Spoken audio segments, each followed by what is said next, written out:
Marcos, capítulo 14. O plano para tirar a vida de Jesus. Dali a 2 dias era a Páscoa e a festa dos pães asmos. E os principais sacerdotes e os escribas procuravam como o prenderiam à traição e o matariam, pois diziam: não durante a festa, para que não haja tumulto entre o povo. Jesus ungido em Betânia. Estando ele em Betânia, reclinado à mesa, em casa de Simão o leproso, veio uma mulher trazendo um vaso de alabastro com preciosíssimo perfume de nardo puro, e quebrando o alabastro, derramou o bálsamo sobre a cabeça de Jesus. Indignaram-se alguns entre si e diziam: por que este desperdício de bálsamo? Porque este perfume poderia ser vendido por mais de 300 denários e dar-se aos pobres, e murmuravam contra ela. Mas Jesus disse: deixai-a,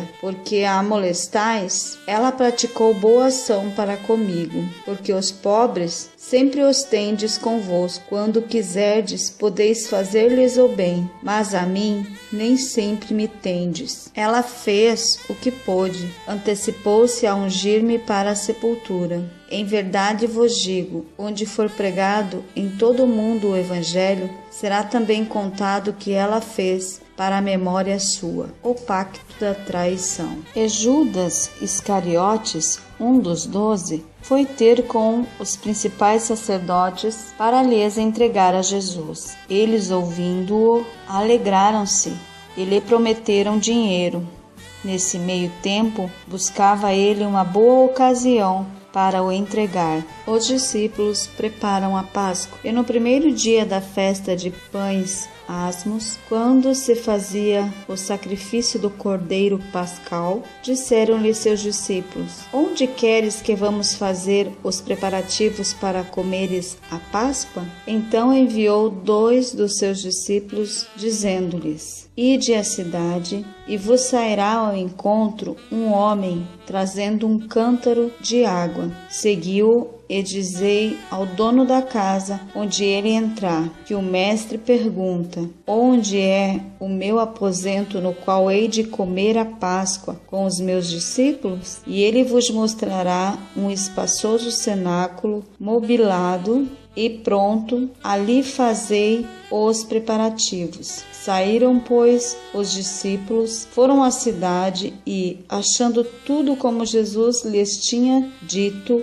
prepararam a Páscoa. O traidor é indicado. Ao cair da tarde, foi com os 12. Quando estavam à mesa e comiam, disse Jesus: em verdade vos digo que um dentre vós, o que come comigo, me trairá. E eles começaram a entristecer-se e a dizer-lhe, um após outro: porventura sou eu? Respondeu-lhes: é um dos 12, o que mete comigo a mão no prato. Pois o Filho do Homem vai, como está escrito a seu respeito. Mas ai daquele por intermédio de quem o Filho do Homem está sendo traído. Melhor lhe fora não haver nascido. A ceia do Senhor. E enquanto comiam, tomou Jesus um pão e, abençoando-o, o partiu e lhes deu, dizendo: tomai, isto é o meu corpo. A seguir, tomou Jesus um cálice e, tendo dado graça, o deu aos seus discípulos,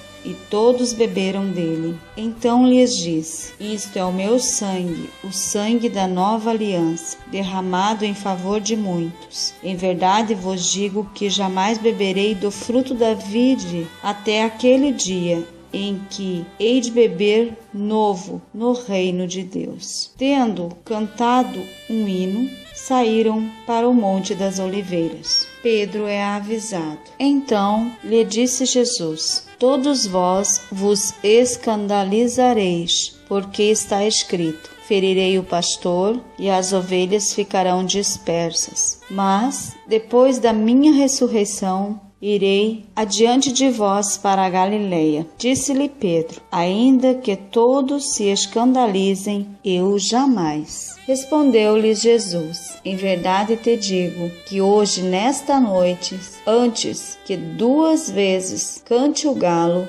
tu me negarás 3 vezes. Mas ele insistia com mais veemência: ainda que me seja necessário morrer contigo, de nenhum modo te negarei. Assim disseram todos. Jesus no Getsêmani.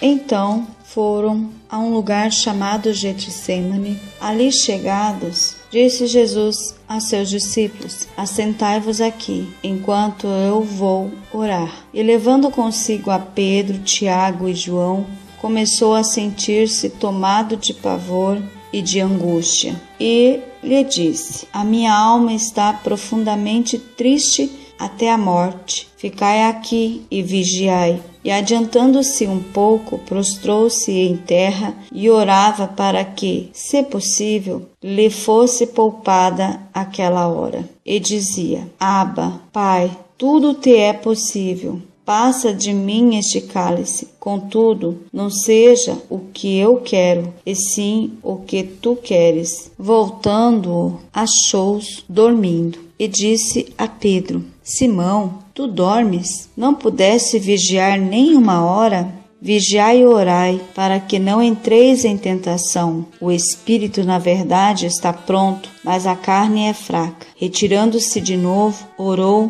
repetindo as mesmas palavras. Voltando, achou-os outra vez dormindo, porque os seus olhos estavam pesados, e não sabiam o que lhe responder. E veio pela 3ª vez, e disse-lhes: ainda dormis e repousais? Basta, chegou a hora, o Filho do Homem está sendo entregue nas mãos dos pecadores. Levantai-vos, vamos, eis que o traidor se aproxima. Jesus é preso. E logo falava ele ainda, quando chegou Judas, um dos 12, e com ele vinda da parte dos principais sacerdotes, escribas e anciões, uma turba com espada e porretes. Ora, o traidor tinha-lhes dado esta senha: aquele a quem eu beijar é esse, prendei-o e levai-o com segurança. E logo que chegou, aproximando-se, disse-lhe: Mestre, e o beijou. Então lhe deitaram as mãos e o prenderam.